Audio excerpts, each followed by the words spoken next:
Oh, Halo, Hagi. halo. Hai. Ini Hai. hai, manggilnya Erma, Yuni atau Liza? Manggilnya Uni aja. Uni, oke, Uni. Uni Hai, sama Uda. Hagi. Hai. Uni sama Uda. Lagi di Oke. mana nih? Di rumah? Oh, di rumah. Iya. Yuni gimana? Uni gimana, Uni? Lagi di mana? Sama, lagi di rumah juga. Oh, di rumah juga. Oke. Oke, selamat datang yang udah ada di berlayar dididik yang berlayar dididik yang diadakan di IG dididik seminggu sekali secara berkala. Dan sekarang em, nama dan sekarang tamu kita yang sekarang adalah Kak Uni. Selamat Hai, datang halo Kak Uni. semuanya. Thank you. Hai. Oke. Kak Uni boleh dikasih tahu nggak ke teman-teman kalau sekarang tuh langsung aja lah mungkin ya kita biar biar langsung Mm-mm. bisa lebih dekat dengan Kak Uni. Jadi kesibukannya Kak Uni sekarang apa sih kalau boleh tahu? Oke, halo semuanya teman-teman dari Dididik Edu dan teman-teman yang bergabung di IG Live malam ini. Perkenalkan, aku Yuni Ermaliza, tapi biasa dipanggil Uni. Saat ini aku bergabung di dalam sekolahmu sebagai Academic Manager di sekolahmu junior, khusus untuk program di jenjang PAUD dan juga SD. Oh ya, PAUD dan SD. Kalau dari PAUD dan SD ya, kalau boleh tahu Hmm? background studi Kak Uni sendiri apa sih kalau boleh tahu? Apakah PG PAUD, pendidikan dasar untuk Oh, usia dini gimana? oke, jadi background pendidikan aku sendiri, aku menempuh S1, ngambil waktu itu studinya sosiologi di UI. Eh, Memang bukan dari latar belakang pendidikan guru, PAUD ataupun Oh ya, SD gitu ya, tapi di sosiologi sendiri kami juga belajar ada yang namanya sosiologi pendidikan. Jadi istilah-istilah pedagogi, andragogi kita juga belajar. Gitu, oh Hagi. gitu, oh ya. Kenapa sih awalnya Kak Uni itu dari sosiologi? Kalau misalnya kan mungkin setahu saya sih, kalau dari sosiologi ya berarti sosiolog ya standarnya kan di sosiolog. Kenapa sih milih jadi guru? Maksudnya berkecimpung di dunia edukasi khususnya edukasi untuk anak usia dini seperti itu. Hmm, hmm. Oke, sebenarnya kan sosiologi tuh yang terdengar kayak mungkin jadi sosiolog gitu ya. Tapi Ya. sebenarnya di sosiologi kita tuh juga belajar banyak banget studi gitu. Di sosiologi kita belajar sosiologi keluarga, belajar Oh, sosiologi pendidikan, sosiologi keluarga, sosiologi organisasi, sosiologi industri dan lain sebagainya gitu. Tapi gimana caranya ketika kita memandang suatu isu tersebut gitu ya, menganalisisnya, dianalisis dengan perspektif dari sosiologi itu sendiri gitu. oh gitu Nah, ya. kalau misalnya tadi Hagi nanya, gimana sih kok tiba-tiba aku bisa kecemplung gitu ya, ada di dunia Ya. education ini sendiri, kenapa sih gitu ya? Jadi sebenarnya ini tuh long story sih, Gi, sebenarnya gitu. Jadi sejak aku SMA, Hmm. aku tuh suka nonton, waktu itu ada acara TV Lentera Net. Kau inget gak? Oh, tahu tahu tahu ya ya. Iya, Lentera Net. Jadi di Lentera Net itu tuh kayak ada pengajar-pengajar, terus mereka ngajar di daerah gitu ya, ngelakuin social contribution gitu.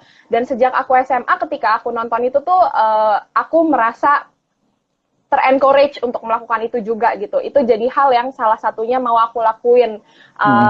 ke depannya nanti gitu, ketika nonton acara TV itu gitu. Nah, dan ini nggak jauh-jauh juga nih, sebagai waktu aku masih sejak SMA, aku tuh terus ngelakuin eksplorasi diri. Kalau ibaratnya dulu mungkin kita kenal kayak anak-anak SMA, masih SMA tuh pasti masih nyari identitas diri atau jati Ya. diri gitu. Istilahnya kurang lebih kayak gitulah ya. Nah, sejak aku SMA, itu tadi karena tadi aku udah punya ketertarikan di bidang isu sosial itu tadi sendiri, terus salah satunya juga di bidang pendidikan, aku tuh terus nyari cara gimana ya Hmm. caranya buat aku tuh bisa ngelakuin kayak gitu. Karena sejujurnya setelah nonton acara TV itu aku memang kayak terinspire untuk melakukan itu juga gitu.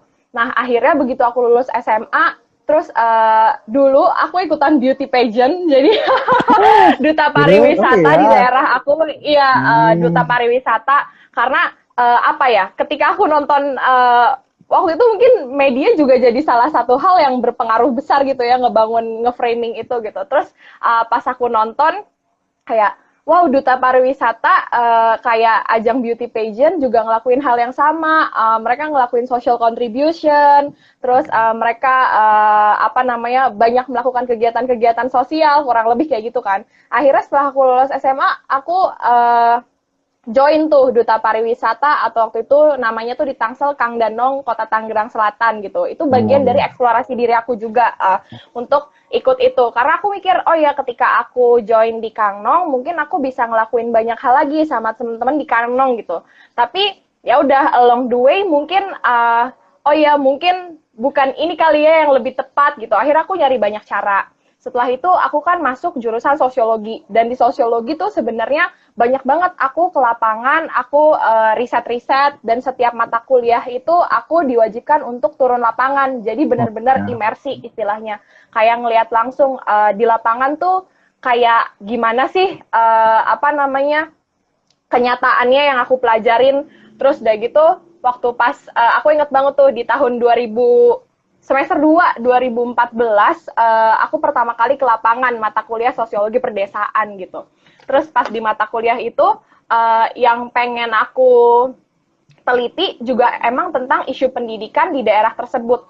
Jadi waktu itu untuk pertama kalinya aku turun lapangan ke daerah belakang Sentul, aku agak lupa namanya apa, tapi di daerah belakang Sentul, itu tuh kayak cuma 50 km ya dari Jakarta gitu ya.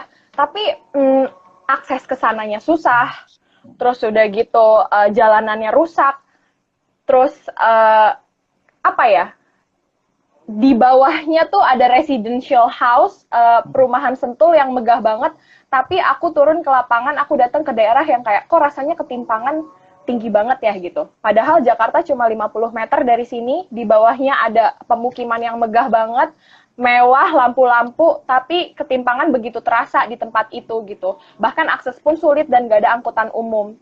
Terus kebetulan waktu pas aku turun lapangan ke daerah itu, di daerah Bogor itu, aku tuh kan orangnya juga emang rasa penasarannya tinggi ya gitu. Jadi kalau datang ke tempat baru tuh kayak selalu pengen denger cerita baru, nanya, ini apa sih Pak? Emang kalau gini gimana? Emang kalau ini? Dan kebetulan waktu itu kami dibagi-bagi jadi kelompok-kelompok kecil gitu. Satu kelompok itu sekitar 2-3 orang. Nah, mungkin karena si Pak RW-nya ngelihat aku, ya anak kok kayaknya banyak nanya, bawel banget gitu ya. Akhirnya aku dapet challenge nih.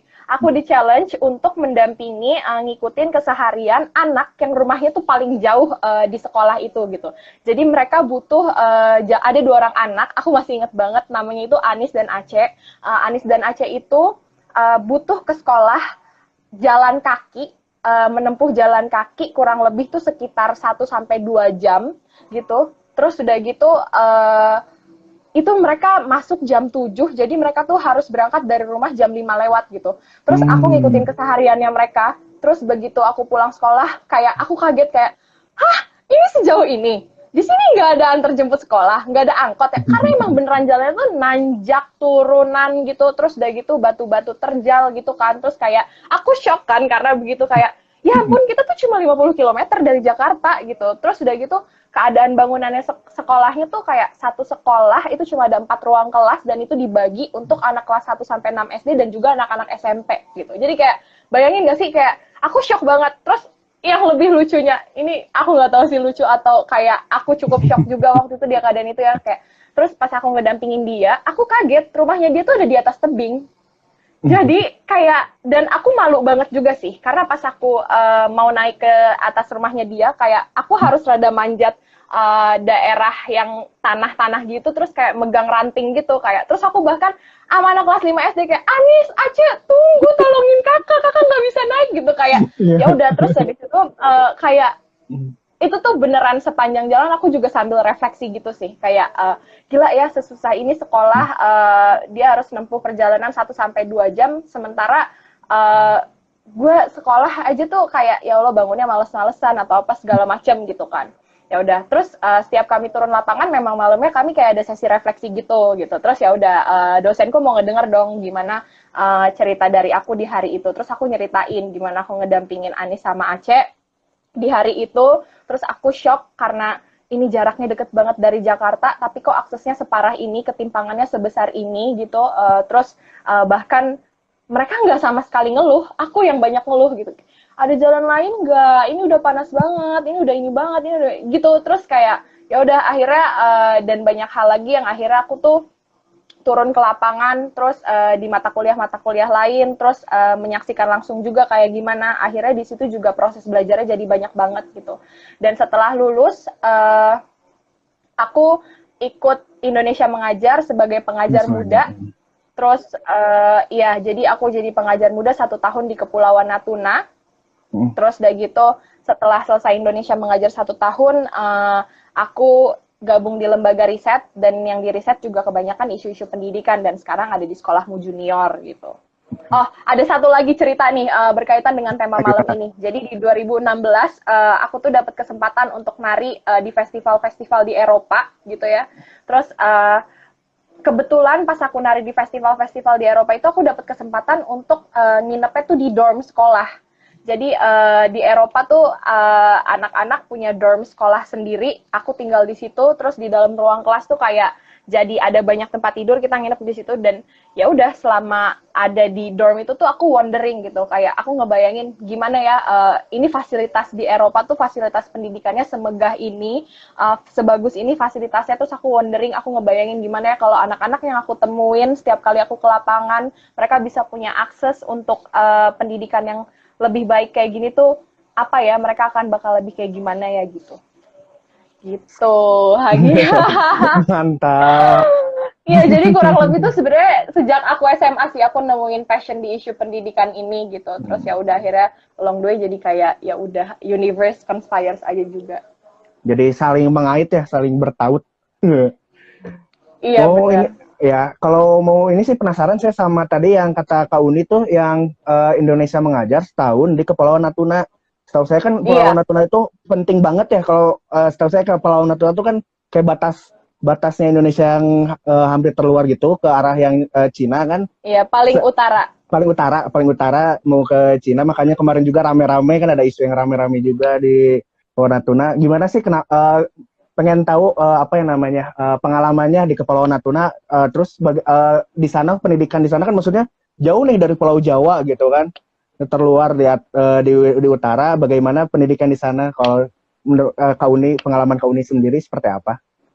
Mungkin sebelum aku jawab, aku mau tanya dulu sama Hagi. Apa yang kamu bayangin ketika kamu ngedengar itu adalah daerah terluar, itu adalah pulau kecil, apa yang kamu bayangin pendidikannya di sana atau keadaannya deh? Aku pengen tahu. Yang paling langsung kebayang itu kayak apa ya? Kalau di Indonesia tuh kayak, kalau menurut saya sendiri kayak pendidikan tuh kan belum merata ya di Indonesia. Kita udah bisa ngelihat ya pendidikan, apalagi ini yang maksudnya udah paling utara gitu, udah mau berbatasan langsung sama yang di luar gitu. Udah jadi apa sih, kan kalau Indonesia tuh kalau menurut saya masih terpusat gitu ya, masih terpusat di Jawa. Jadi makin ke sana, makin terluar itu makin nggak merata. Kalau bayangin saya kayak gitu sih, Kak Uni. Gimana? Iya, jadi first impression aku ya, pertama kali datang ke Natuna, aku iri. Sejujurnya aku ngerasa iri sama anak-anak Natuna gitu.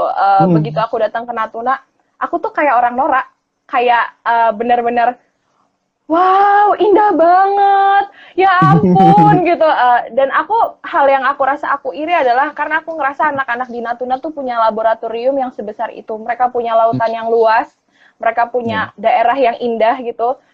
Aku ngerasa ketika aku sekolah, aku tuh belajar hal-hal yang mungkin aku tuh nggak tahu.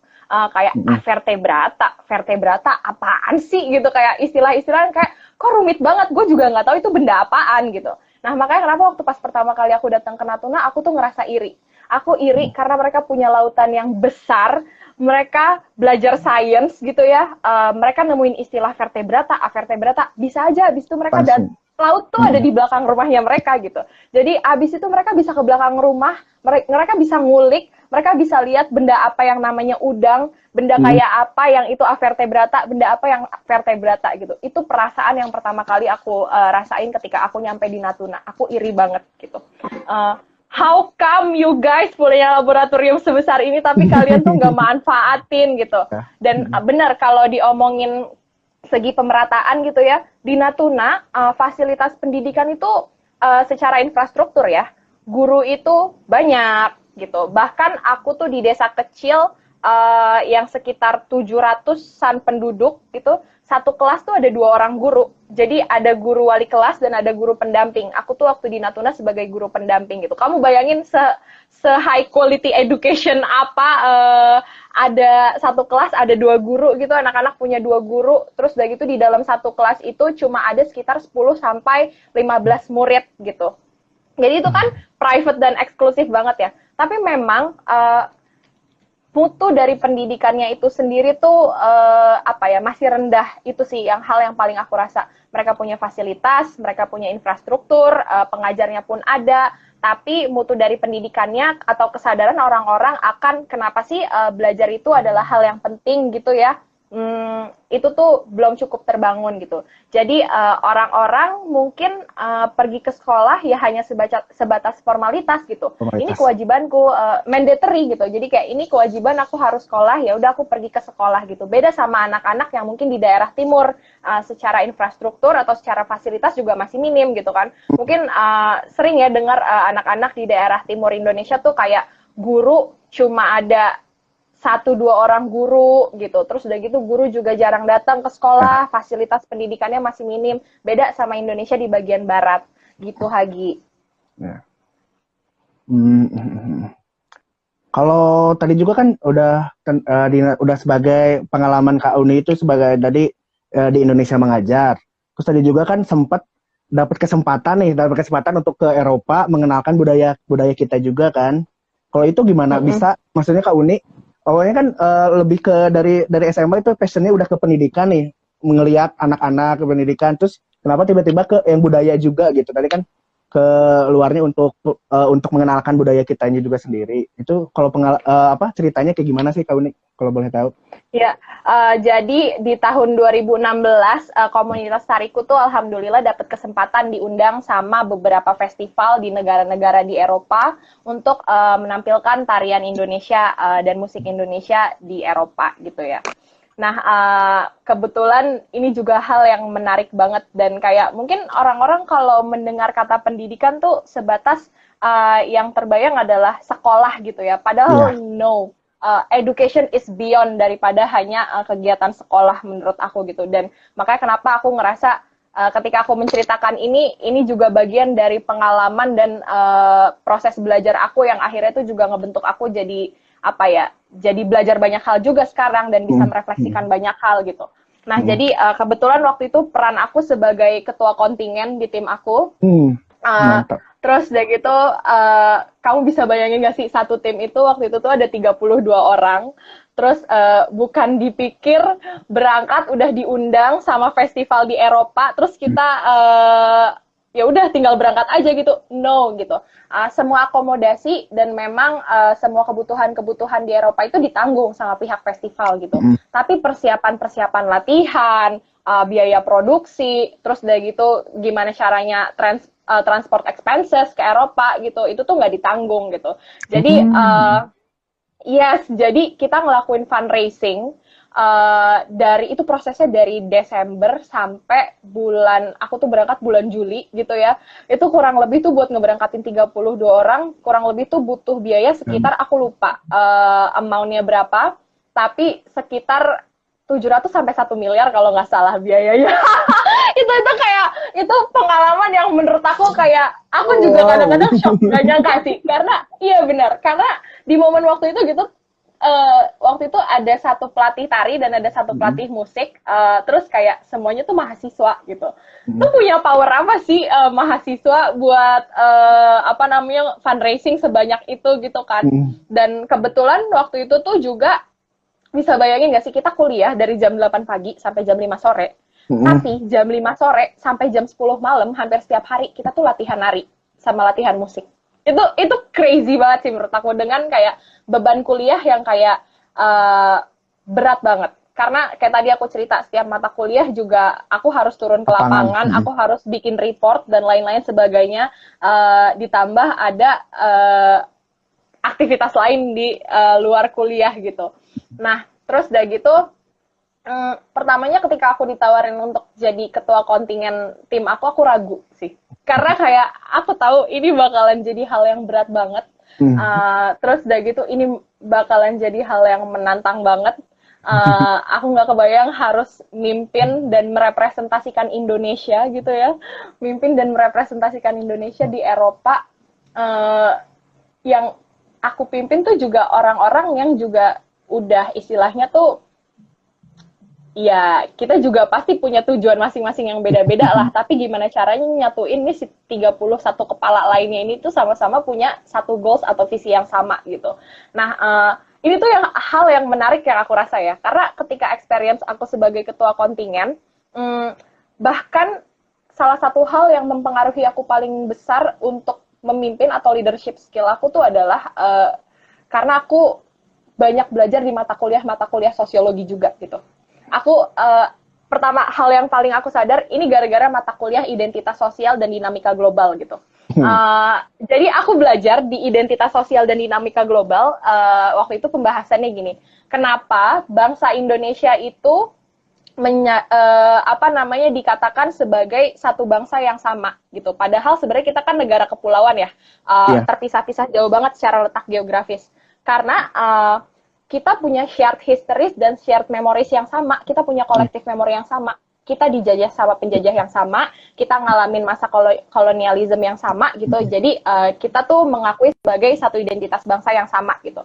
Nah, Logix ini yang akhirnya aku pakai ketika aku jadi ketua kontingen buat ngerepresentasiin Indonesia gitu. Logix ini aku pakai, oh iya ya, jadi ketika aku mimpin suatu tim, aku tuh harus bikin tim aku punya sense of belonging di dalam kelompok aku. Gimana caranya si 31 kepala yang berbeda ini punya collective goals yang sama, itu satu. Dan yang kedua adalah gimana caranya we are as an Indonesian ketika ngerepresentasiin Indonesia.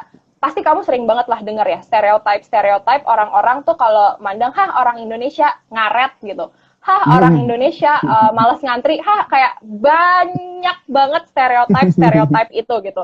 Dan itu hal yang termasuk aku omongin ke teman-teman aku gitu. Kita orang Indonesia, kita ngerepresentasi Indonesia, jangan sampai orang-orang di luar sana memandang dan menilai kita kayak gitu.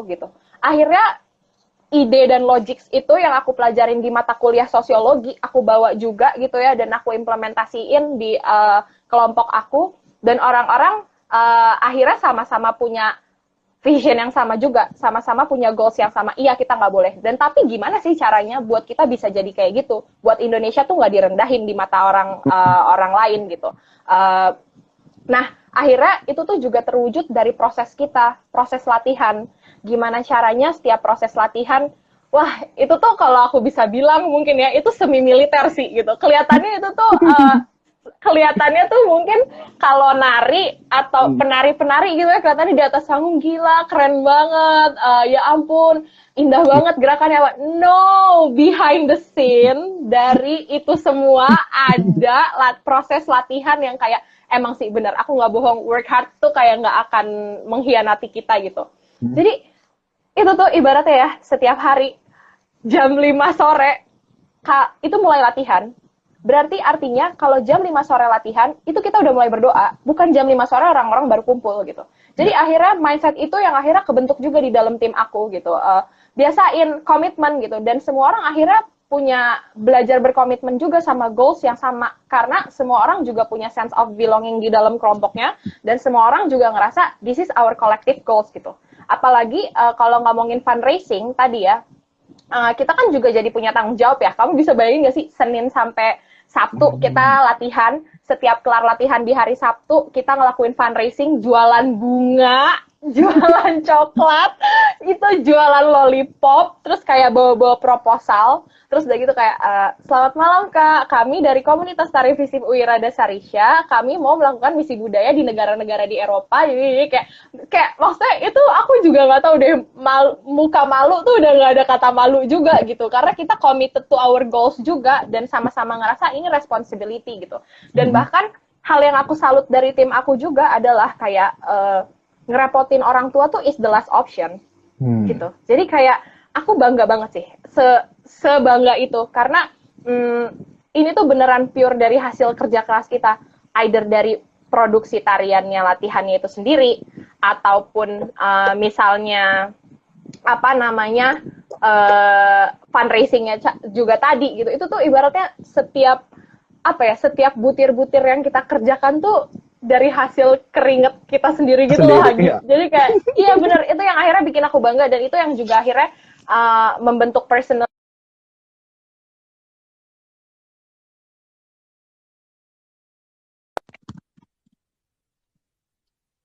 latihan tuh ada sanksinya. Per 5 menit denda 5.000 gitu. Jadi kayak buat ya, kayak aku ongkos. Tahu. Iya kayak tapi kan kita juga mahasiswa ya Gi waktu itu.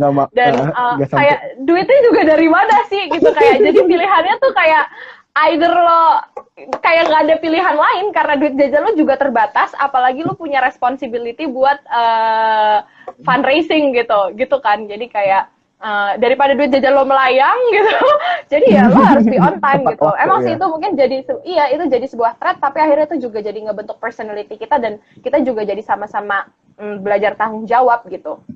Dan selama di sana akhirnya orang-orang juga tadi kayak kita tuh kontingen Indonesia ya, umurnya tuh 21 tahun waktu itu ya aku kayak sekitaran umur 20 sampai 22 tahun. Tapi kan kita tuh postur tubuhnya kecil-kecil ya. Beda ya sama orang-orang dari luar negeri yang kayak 18 tahun tapi tuh tinggi-tinggi. Jadi gitu. Aku ingat banget ya. Pertama kali aku datang terus kan aku kan as a director kan. Jadi kayak direktur kelompok gitu. Ada director meeting gitu. Orang-orang tuh dari kelompok lain, direkturnya tuh yang kayak udah profesional gitu ya, yang udah pada tua-tua, legend banget lah, musisi legend, penari legend, koreografer legend gitu. Terus tiba-tiba gue nyelip di ruangan meeting, di director meeting, kayak, lo apaan sih bocah kecil, cengengesan, ada di director meeting, representasiin Indonesia gitu. Aku sadar, waktu itu kayak beberapa kontingen dari negara lain tuh look down on me as an Indonesian gitu. Apalagi di usia aku yang cukup muda, aku ada di dalam ruangan director meeting. Lo siapa sih gitu kan? Jadi kayak, tapi di momen ketika aku ngerasain itu, Gi, di momen itu aku makin ngerasa kayak, enggak, lo harus lihat penampilan Indonesia, ya, lo harus lihat nanti kayak apa kita di atas panggung gitu. Dan mantap. Sering banget ya cerita-cerita, jadi tuh kan kita tinggal di dorm gitu ya, terus ada jam makannya juga, jam makan tuh kita jadi kayak ada kafetarianya gitu, terus ngantri makan, apa segala macam gitu. Sering banget kita tuh diserobot sama kontingen dari negara lain. Bayangin gak sih kayak mentang-mentang gue kecil, terus udah gitu look down on Indonesian people gitu ya, terus makan diserobot gitu. Jadi kayak hello, nggak lihat ya ada orang di sini gitu, terus antri serobot, terus balik makan naro nampan tuh kayak kesel gitu. Sebel banget tadi gue di serobot sama kontingen dari negara ini, negara itu apa segala macam gitu. Ya udah akhirnya setelah itu akhirnya juga yang bikin tim aku jadi makin gigih gitu ya, kayak lihat tadi ya penampilan kita, proses latihan kita udah 7 bulan latihan, terus udah gitu pagi siang sore malam kita ngelakuin fundraising juga gitu. Dan akhirnya tapi benar, di setiap panggung Indonesia tuh selalu jadi penampilan yang ditunggu-tunggu sama audiens, dan kita selalu dapat banyak banget tepuk tangan dan standing applause. Oh iya? Itu aku bangga banget sih, yes gitu. Terus kayak di setiap penampilan, percaya nggak sih, setiap habis tampil selalu ada anak-anak dan juga orang-orang yang datang ke kita bawa-bawa buku minta tanda tangan, udah kayak artis.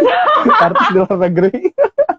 Iya, udah kayak artis. Terus kayak Ya Allah, gue siapa sih di negara gue sendiri gitu, karena nampilin Indonesia dan bawain apa namanya tari-tarian dan Keren musiknya ya. yang keren banget, orang-orang tuh sampai se-amazed itu ngelihat penampilan Indonesia gitu. Dan kita sendiri juga jadi bangga sama hasil kerja keras kita selama berbulan-bulan gitu ya. Apa namanya, dihargain banget di luar negeri. Dan semenjak itu akhirnya orang-orang juga kontingen-kontingen negara lain gitu ya ke Indonesia juga jadi makin ya ampun kalian, bahkan tuh waktu itu aku ingat banget waktu kita tampil di Swiss ada nenek-nenek yang nyamperin kita terus ngomong kayak gini, kalian tahu nggak sih nonton kalian tuh keren banget, gue kayak mimpi ini ada di atas kayangan gitu, terus gue kayak Wow. ya Allah sampai segitunya ya gitu, padahal kaki gue udah biru-biru udah berdarah-darah tapi jadi terharu karena benar-benar diapresiasi Sigi itu sih. Mantap. Kalau boleh tahu itu tariannya apa sih yang dibawa tuh? Tarian apa yang dipelajari dan dibawa di sana tuh? Kalau boleh tahu. Tarian. Kalau tariannya dan musiknya kita bawain dari Sabang sampai Merauke, jadi ada gitu ya dari Iya. daerah Sumatera, Jawa dan lain-lain sebagainya tuh ada gitu. Jadi kayak apa namanya dari 32 orang itu tuh kita dibagi lagi jadi kelompok-kelompok kecil. Kelompok kecil. Oh Terus ya, setelah ya, ya. dibagi jadi kelompok kecil terus kayak waktu itu tuh namanya Nusa Bangsa Indonesia Raya gitu. Kalau Nusa tuh pemusik, terus Bangsa tuh yang laki-laki nariin tarian apa aja, Indo tuh nariin tarian apa aja, Nation nariin tarian apa aja, Raya nariin tarian apa aja gitu. Jadi bagi-bagi setiap latihan gitu. Tapi waktu itu kurang lebih kalau nggak salah kita bawain 20 tarian apa 15 aku lupa. 20 atau sekitar 15 sampai 20 tarian dan musiknya juga kurang lebih berapa ya? Aku lupa sih, kurang lebih segitu. Gitu. Jadi itu tuh satu penampilan langsung 20 tarian atau ada bagian-bagiannya lagi? Iya, jadi gini, di setiap kali panggung gitu ya, kita tuh kayak ada repertoar namanya durasi tampil. Biasanya tuh durasi tampil sekitar 45 menit sampai 90 menit. Jadi bisa bayangin ya Gi, itu kita gantian kelompok-kelompok tuh tampil, terus setiap kurang lebih satu tarian tuh durasinya 5 sampai 10 menit. Terus abis itu ada nanti kayak ada giliran gitu, abis tari saman, tari apa kelompok mana gitu. Dan gitu, itu tuh emang beneran kayak yang orang nggak kebayang ya proses kita di backstage tuh gila banget sih Gi. Gila banget tuh karena dalam waktu 3 menit aku waktu itu ya, waktu zaman bala itu bisa ganti dari ujung kepala, konde, aksesoris sampai ujung kaki. Itu kan maksudnya, ya dan maksudnya buat ngebentuk apa ya, buat ngebentuk kemampuan cekatan kayak gitu kan juga butuh proses latihan yang juga cukup disiplin ya gitu. Yang itu makanya tadi aku bilang dari mata kuliah sosiologi itu yang aku pelajarin juga gitu, yang akhirnya itu juga jadi ngebentuk logik aku buat nerapin leadership aku gimana sih di dalam kelompok gitu. Oh, ya, mantap. Jadi leadership juga diperlukan ya, Kak. Yes, itu tuh juga jadi kayak benang merah gitu sih, aku ngerasa orang mungkin ngeliatnya sosiologi ngapain sih gitu ya, tapi banyak banget hal yang aku pelajarin dan banyak banget hal-hal yang aku implementasiin di kehidupan sehari-hari sih dari logik mata kuliahnya gitu. Kalau menurut Kak Uni sendiri, pandangan Kak Uni nih terkait edukasi dan seni itu di Indonesia, apalagi di kalangan anak mudanya, bagaimana kalau menurut Kak Uni yang sekarang? Dari segi apa nih, Gi? Dari segi apa ya, maksudnya kalau apakah sekarang kan maksudnya kalau sekarang tuh kalau menurut saya sendiri kayak anak-anak muda tuh lebih ke apa ya, lebih senang yang di luar gitu ya, K-pop lah, katakanlah K-pop, atau yang senang-senang yang lebih apa ya, kalau budaya sendiri, sedangkan ke Uni itu kan membawa budaya kita untuk ke luar gitu, untuk dikenalkan di luar, tapi yang muda-muda itu malah ngambil lebih senangnya, prefernya untuk ngambil dari luar untuk yang mereka senangi gitu. Coba deh, saran aku ya, coba deh tengok dulu ke dalam Indonesia gitu. Karena makin hari tuh aku ngerasa makin ada hal baru yang bikin aku tuh jatuh cinta sih gitu. Kayak dengan datang ke tempat-tempat baru di Indonesia itu mungkin salah satunya gitu ya. Walaupun mungkin sebagai turis gitu di negara sendiri, tapi tuh selalu ada hal dan keunikan-keunikan yang kayak itu tuh cuma ada di Indonesia gitu loh. Dan Kak, dari belajar nari, dari belajar seni tradisi tadi itu sendiri, itu juga akhirnya bukan berarti waktu itu aku udah full yang kayak apa namanya, iya gue cinta banget sama Indonesia. No, itu aku juga belajar mencintai Indonesia di kondisi saat itu gitu. Dengan mengenal lagu-lagu daerahnya, mencari tahu apa sih arti dan maknanya.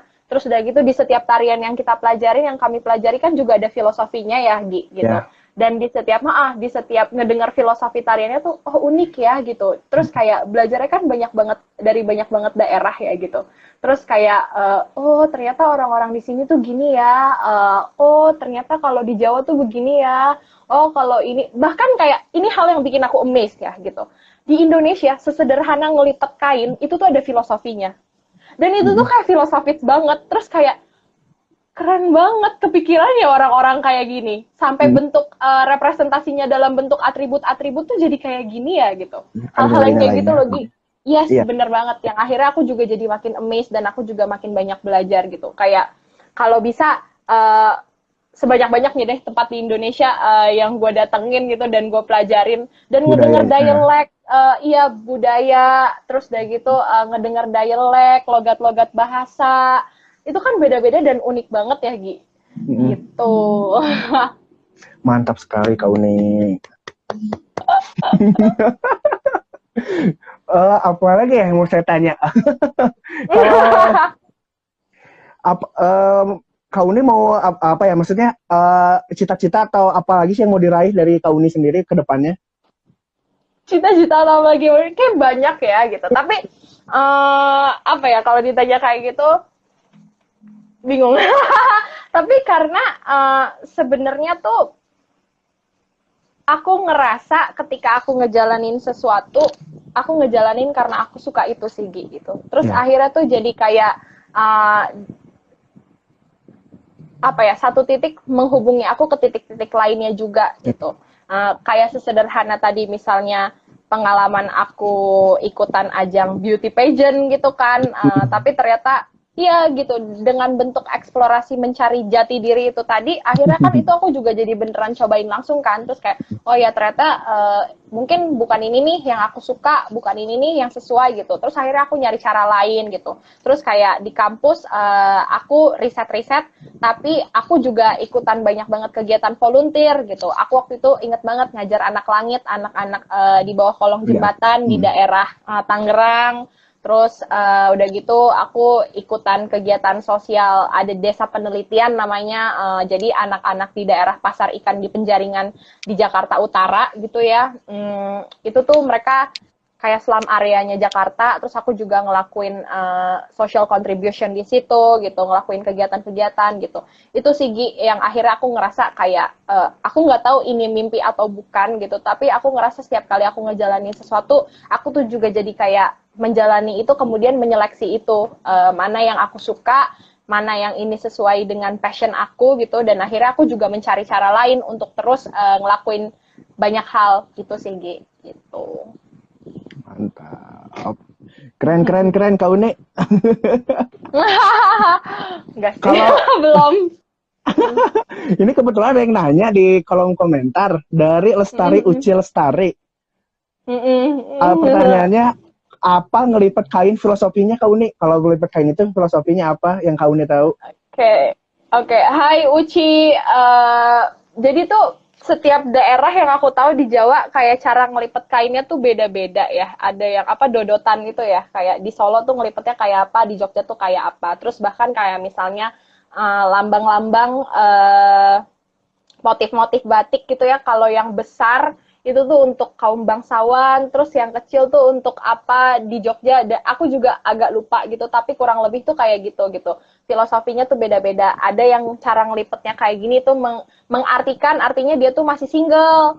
Kalau misalnya ya gitu, kalau misalnya dia dilipetnya ke kiri itu artinya dia udah berumah tangga, hal-hal yang kayak gitu. Itu bahkan sesederhana kayak gitu tuh ada filosofisnya gitu. Terus kayak terus kayak warna-warna cara kain gitu ya. Kalau yang berwarna cerah umumnya tuh dipakai sama anak-anak yang belum menikah.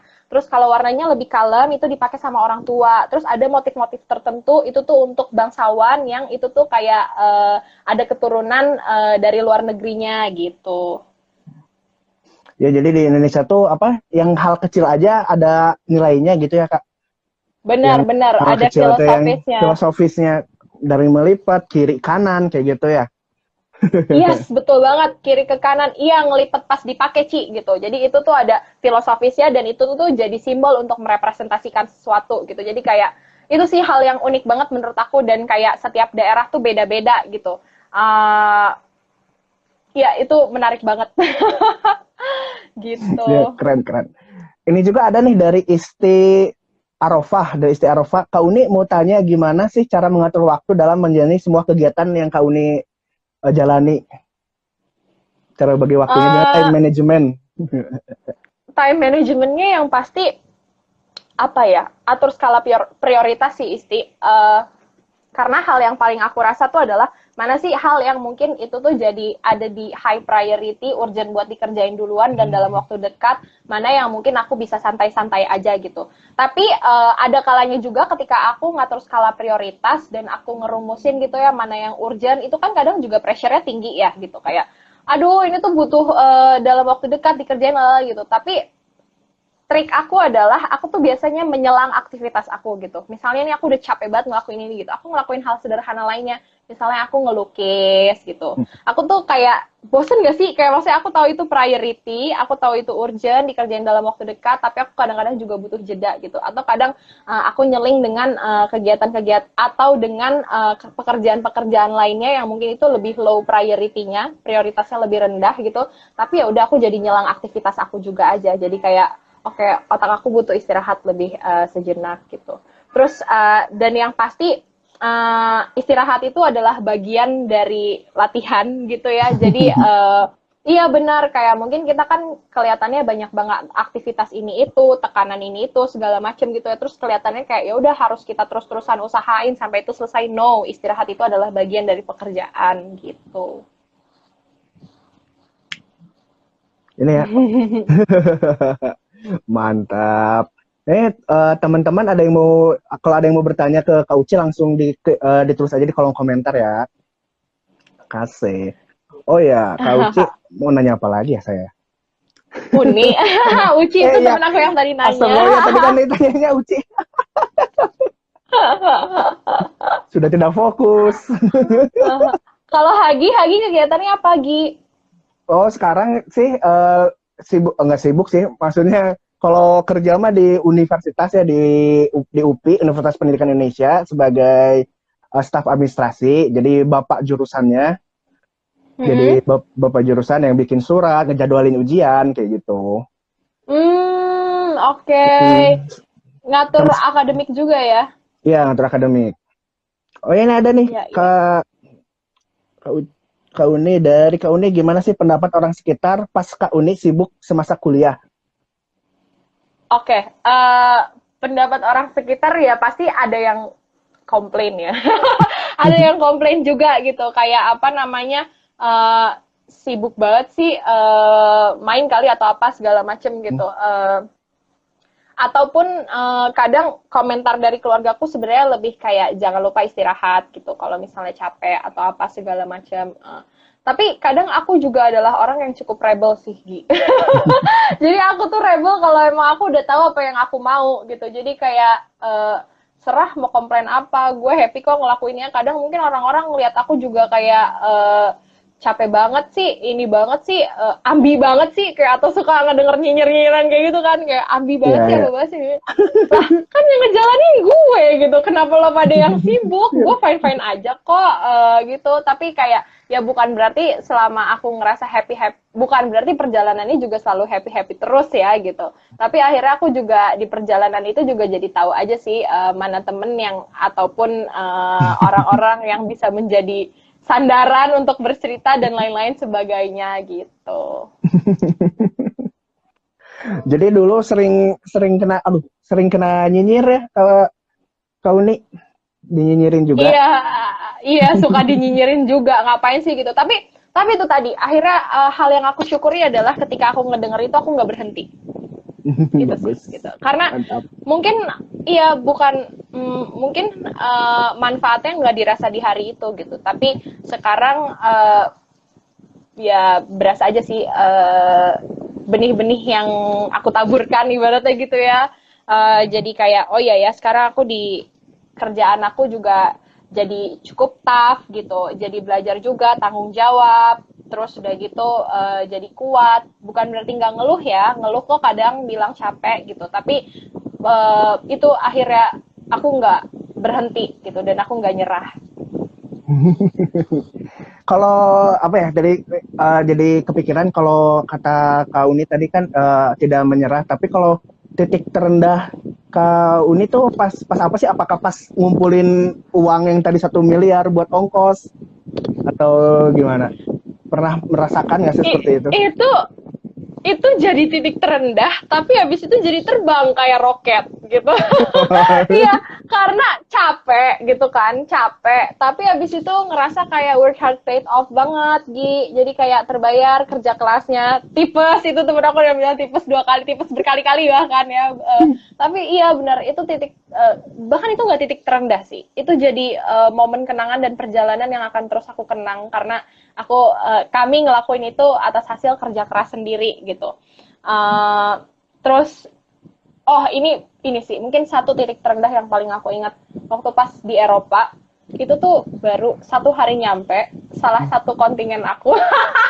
Aduh, maaf ya diceritain di sini. Jadi baru banget nyampe nih waktu itu landingnya di Milan, di Itali. Besok paginya ada satu kontingen aku yang kecopetan paspor. Waduh. Paspornya hilang. Sementara 2 hari kemudian kami harus berangkat ke Polandia untuk menghadiri festival pertama. Gue sebagai ketua kontingen kayak, gimana caranya lo bisa terbang ke Polandia kalau paspor lo nggak ada gitu, dan semua visa di dalamnya cancelled kan gitu. Dan waktu itu wah gila, itu benar-benar titik terendah aku sih. Itu aku jujur kayak sebagai ketua kontingen kayak, gue nggak tahu gue punya daya upaya apa untuk melakukan gimana caranya, dan kayak satu orang tuh berharga banget di dalam satu tim karena dia akan ngebawain satu tarian dan itu kan akan ngerubah pola kelompok ya gitu kan. Terus kayak wah itu aku benar-benar sih. Terus akhirnya untungnya aku juga punya wakil project manager yang super banget juga gitu. Akhirnya kita bagi tim gitu. Akhirnya di hari itu, hari pertama waktu paspornya hilang itu, aku keliling ngelusurin jalan-jalan dari pertama kali kita keluar hostel, di mana tadi apa segala macam pasportnya, tapi ternyata nggak ketemu juga, udah sampai lapor polisi apa segala macam. Terus akhirnya waktu itu mau nggak mau kita harus misah gitu. Waktu itu akhirnya nyoba hari Seninnya ke bandara buat berangkat. Tapi bentar. Ke KBRI, muter-muter tuh pertamanya di Milan. Terus pas muter-muter di KBRI nggak dikeluarin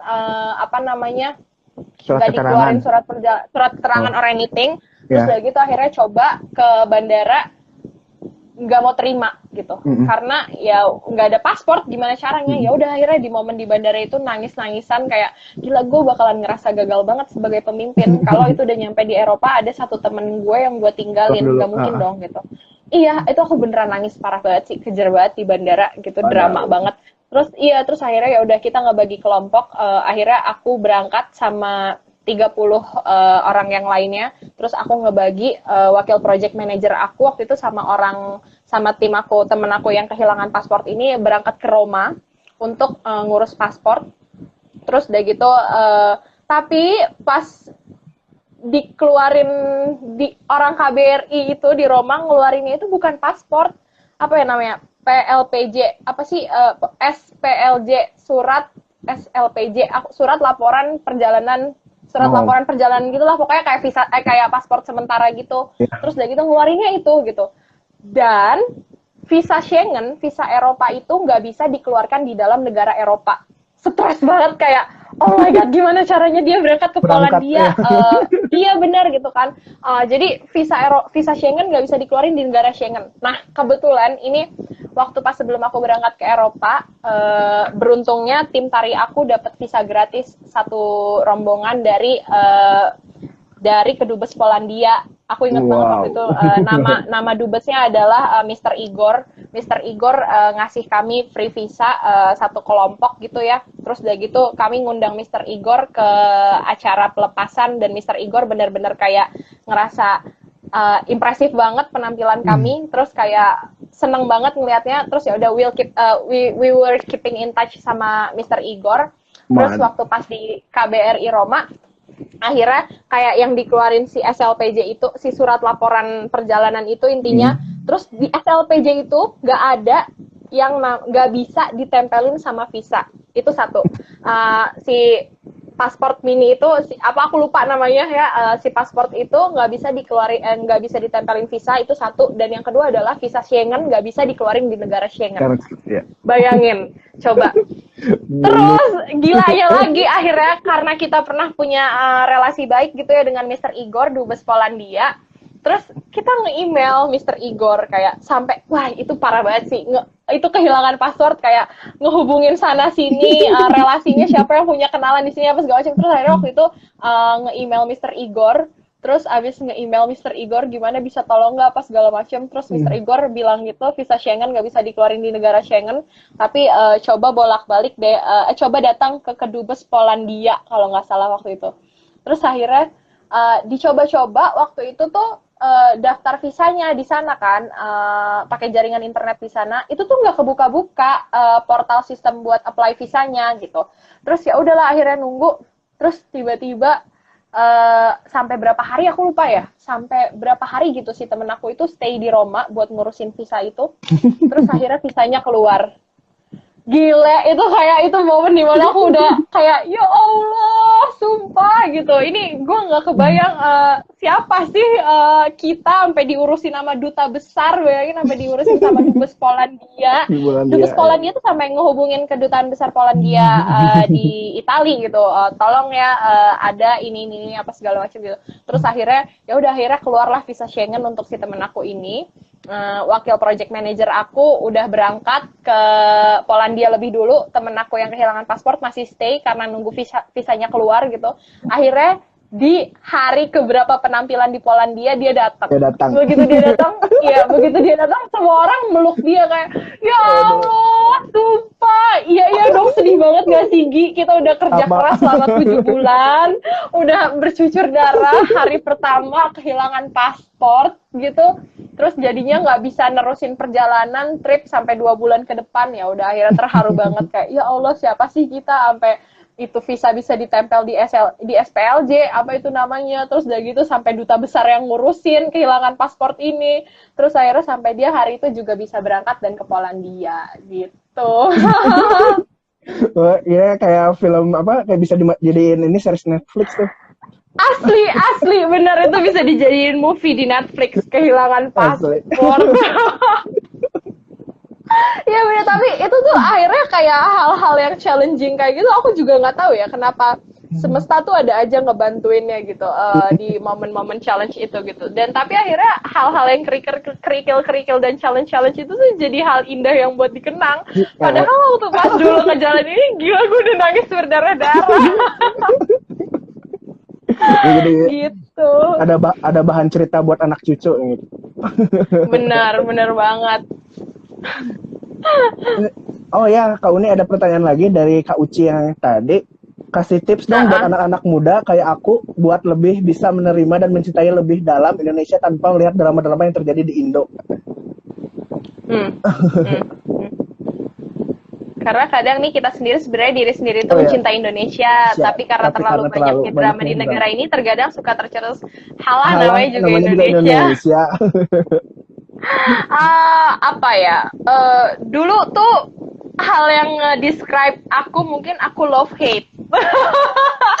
Aku love hate. Ya bisa bayangin gak sih Gi, aku turun lapangan, terus habis aku turun lapangan, hal yang dilihat tuh selalu ketimpangan, hal yang bikin aku miris, hal yang bikin aku selalu mau, gue harus ngelakuin sesuatu buat mengurangi ketimpangan dan kesenjangan sosial ini gitu. Tapi di sisi lain juga kayak ini bangsa dan ini negara tuh terlalu indah gitu.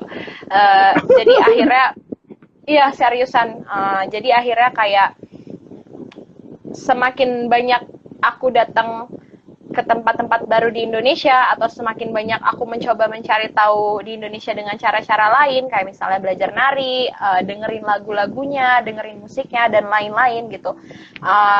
dan dengan apa ya, aku tuh sekarang jadi kayak udahlah, hal yang gue lakuin juga kayak ya udah gue fokus aja bekerja buat hal yang lebih baik dan berkontribusi gitu, dibanding daripada gue cuma mengutuk-ngutuki keadaan karena itu nggak akan berkontribusi apapun gitu. Akhirnya di momen itu sih aku juga jadi kayak ya udah, ngerasa kayak gitu gitu.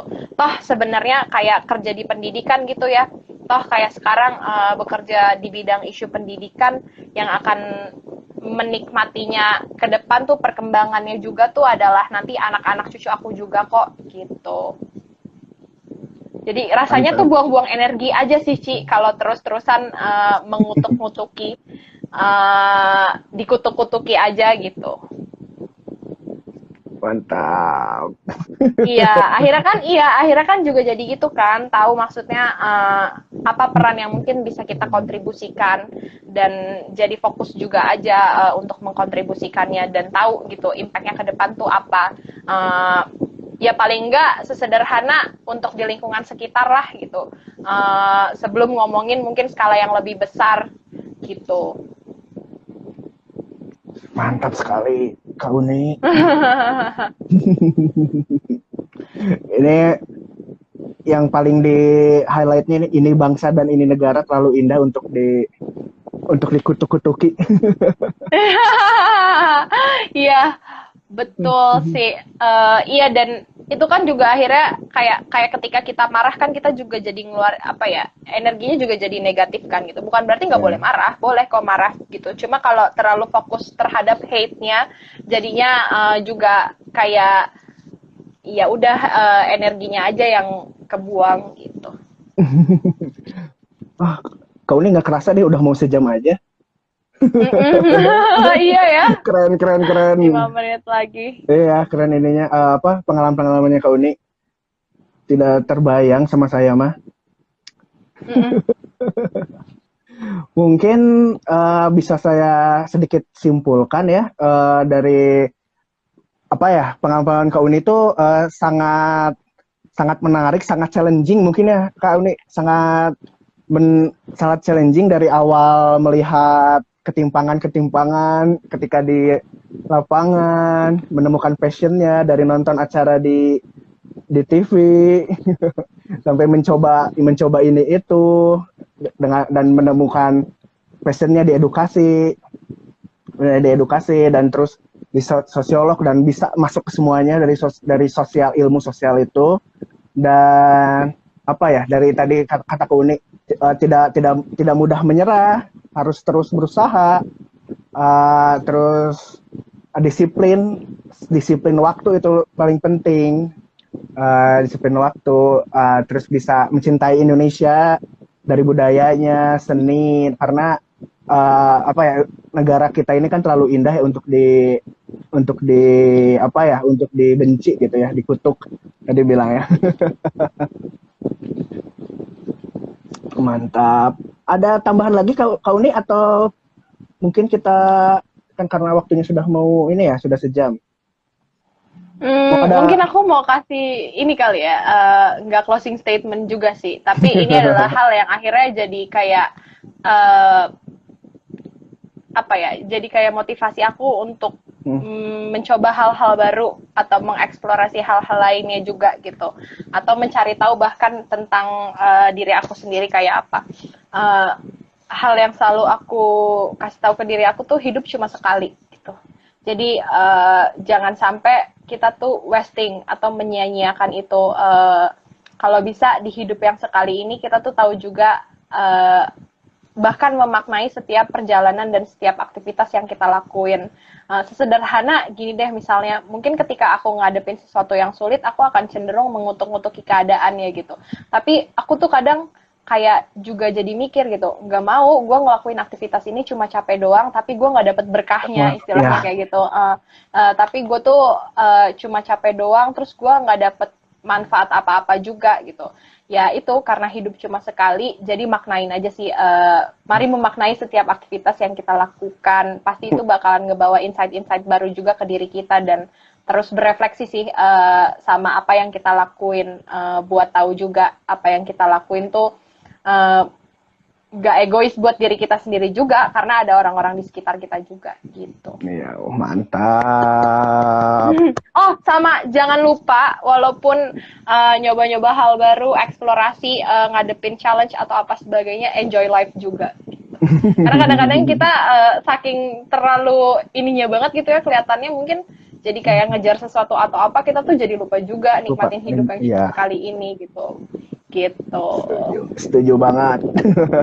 Makasih Kak Uni udah sharing-sharingnya berbagi layar.